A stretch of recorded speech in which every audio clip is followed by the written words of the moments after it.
You have that student who pulls and hits and kicks and bites and screams and screeches and takes toys and doesn't share and pushes towers down.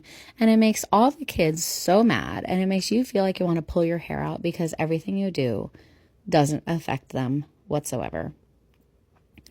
These kids are often highly sensory seeking and often have diagnoses that have not been diagnosed yet, especially in preschool, because these kids are so young and stuff starts coming out around 2, 3, 4, 5 years old.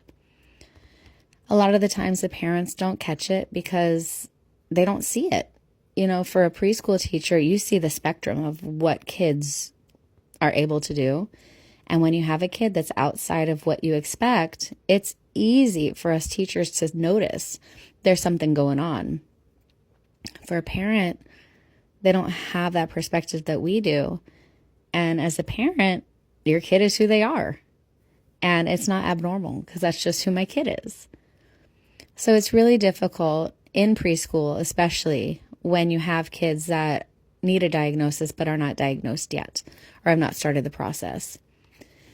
And these kids are a lot of the time sensory seeking or sensory avoidant. Either they want all of the things or they want none of the things. So for those kids that just need more, sensory bins is the way to go.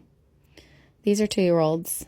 Got out some sensory bins for them, and they played beautifully for 45 minutes. No incidences, no hitting, no pushing, no pulling, no scratching, no biting.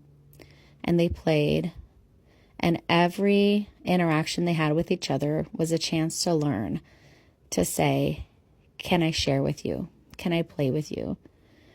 Can I use that bowl? Can I use your spoon? Can we share? Can we fill up this cup together? And those moments when you have a kid who is highly sensory seeking, to have their senses engaged is when they can actually hear you and learn. Because some of these times they're just bored, and when they're bored, they get destructive. So when they're engaged and they're distracted by whatever they're engaged in, those are the moments when learning can really happen. So you work with these sensory kids. You give them engaging things to put in the sensory bin.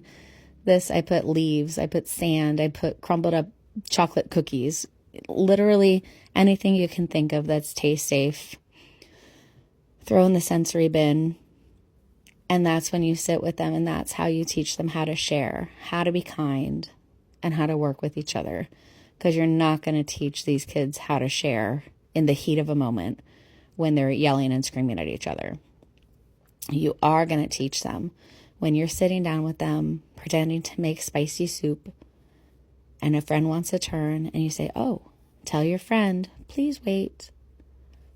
And that's when learning happens, because they feel safe and connected and calm enough for their brains to settle down enough so they can retain some information that you're trying to get across.